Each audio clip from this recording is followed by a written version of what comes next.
What's up, everybody? Welcome to podcast now. I'm Alex, and in this video, I want to give my overall thoughts on Returnal. So, not necessarily review, and honestly, I wanted to do it in this way because I haven't beaten the game yet, and, I've criticized journalists that have gotten the game in advance, that Sony gave them the game weeks in advance, and they still didn't beat it, or they didn't even get halfway through it. They gave it a score, and they docked it for difficulty. I've complained about them, so I didn't necessarily want to come at this fully from a review because I haven't beaten it. Yet again, I played it when everybody else played it, so I think the situation is a little bit different. So we'll be talking about, there will be positives and negatives. This will be kind of in a review fashion. I just don't want to call it that, okay? I'm gonna jump right in. I love this game. I really do. I think that it's aggravating. It is.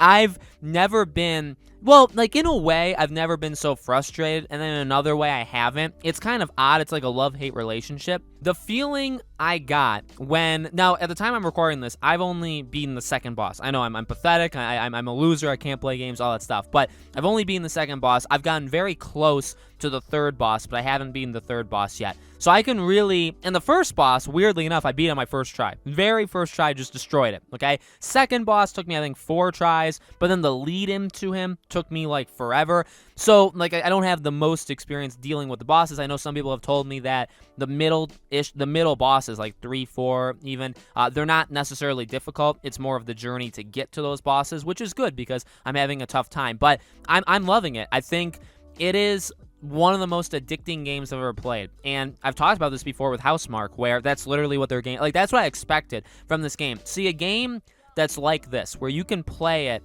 for hours and then lose your progress. And you again, that's where the frustration comes in. Because I've played this game multiple times, and I've lost an hour, I've lost an hour and a half, I've lost up to 2 hours before, not from crashes, not from doors not opening. That has happened, but that's only resulted in 15 to 20 minutes. But I have had runs where I've done really good, I felt good about myself, I played for an hour, hour and a half, I got really leveled up, and then I've died. I've had to restart. And there is a lot of frustration there, but I would say if the game's gameplay wasn't good, you would immediately quit and never come back. I've always come back. Now, maybe not always right, immediately.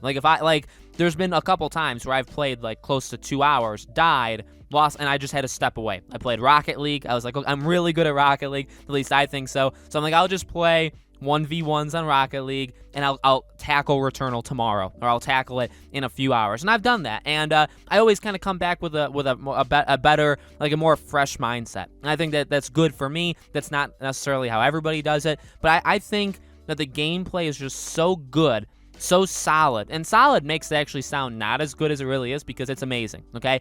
I love how fluid it is. I love the basic core of what this game is. It's a lot of fun, and there is obviously a lot of skill there. There is, in a way, luck, and the only thing I say with luck is, there's some times where I've been in cycles, or, runs. People call them runs, right? I've been in runs, and, I've had the base pistol for, feels like forever, and I just can't find a better gun, or I can't find a gun that I really only use the carbine. I can't find it, and so I'm playing for 20, 30, 35 minutes. I still don't have it. I get into a room with very hard enemies, and I just die, and it's well, what a wasted attempt. So there's moments like that, but I mean, my God, it looks beautiful. The DualSense, let me just take a second, or a couple minutes maybe even, to talk about how amazing the DualSense is. Now, I will never say that this is better than Astro's Playroom. Astro's Playroom is the best game by a mile for the DualSense, okay? It shows you everything that the DualSense could ever be.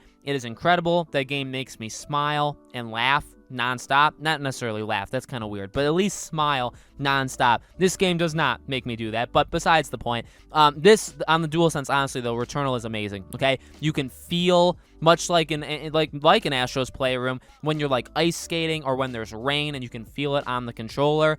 That's one of the, no other game can do that. Or no other game has done that. I want other games to do it, but they haven't yet. Returnal gets the closest. Returnal is kind of the same thing, where you can feel things. There's a lot of noises that come from the DualSense. It is easily game number 2 of how well it uses. I mean, it's like if I didn't play Astro's Playroom and I only played Returnal, I would say it's amazing. I would say it's next level. I would say it transforms and like really helps the game, like takes it to a whole new level that you didn't even know it could reach, right? Because you could play this game with the, I mean, you can't, but like if you were able to play this with a PS4 controller, it would be fine. The game would be the exact same, but you're just adding an extra layer of amazingness, okay, with the controller. Playing Astro's Playroom, it's like, it's not as good as that. And again, I urge anybody who's not played Astro's Playroom, find yourself a life, and by the way, that's by playing Astro's Playroom. Get yourself a life and play Astro's Playroom, okay? That's what I advise everybody to do. But no, the DualSense is incredible. The visuals, incredible. The loading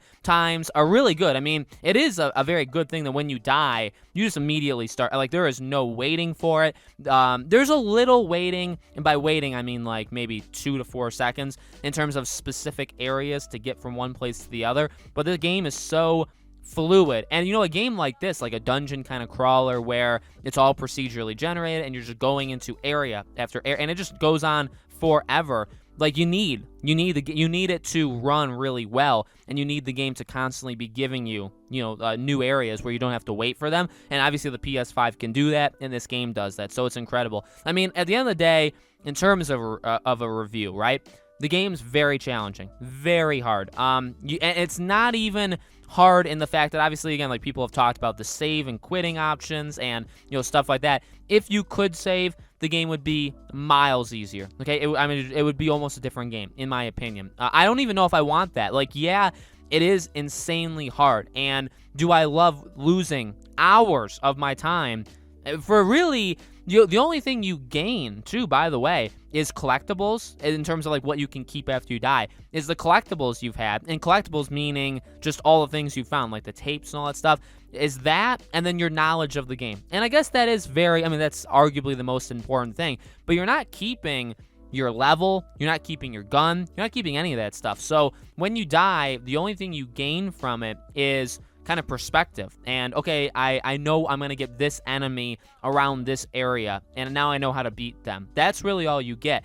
And if you die before you reach new things, it does feel like it's you know what I mean? So like I made it to close to the third boss, but then I've died since then a couple times, and I haven't even gotten close to that point. So those times, those last couple times, feel very much like a waste of my time. You know what I mean? Because I didn't learn anything. I didn't see any new enemies. I didn't see any new levels. I didn't experience anything new where I could learn from. I fell off on accident somewhere, or again, I didn't find a gun. I could not find a gun, and I faced hard enemies, and it was in lockdown, the area, and I died. So like you'll have those situations too, where it's like, okay, this is just a flat out waste of my time. I'm not gonna make it as far as I did in my longest run, and I'm not learning anything. So I mean, there is that. But again, I guess it's how much you value the gameplay itself, because the gameplay itself is either going to carry it for you and allow you to keep playing it, or it's not going to be enough and you're going to be like, you know what, I just can't do it. The story is good. I mean, I know the ending. We've talked about the ending on this channel. I won't spoil it, but,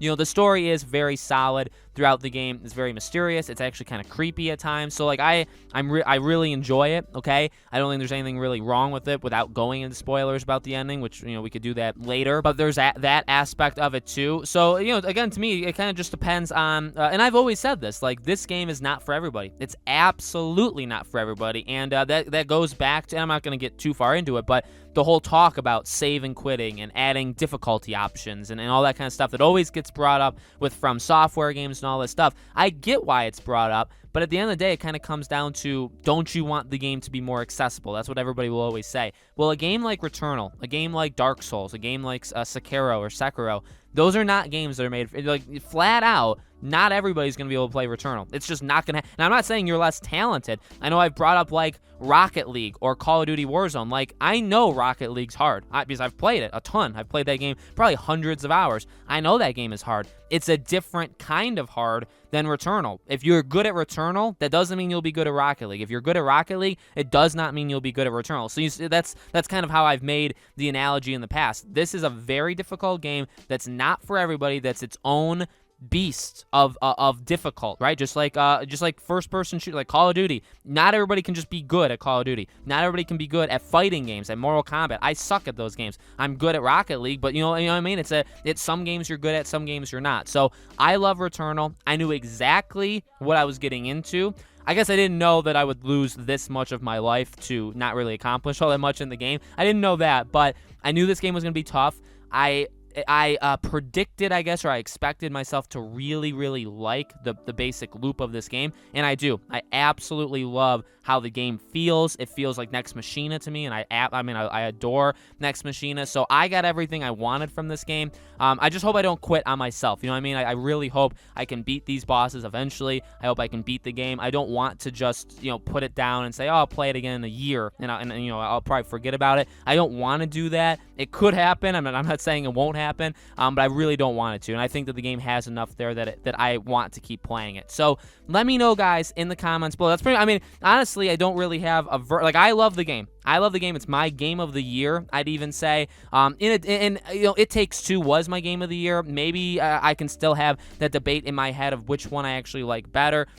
Right now it's Returnal, but maybe it is actually It Takes Two, so we'll have to see as the year goes on. But I really like it, but I get why it's not, it maybe isn't your game. You know what I mean? So, I would say if you're into these games, buy it. It's very challenging, but if you're not into these games, just skip it, pretend it never happened, and move on, right? So let me know in the comments below what you guys think. Again, if you guys haven't already, make sure you're subscribed, bell icon, all that good stuff. Give the video a like if you did like it. Thank you for watching. I really do appreciate it. I hope to see you all on the next video.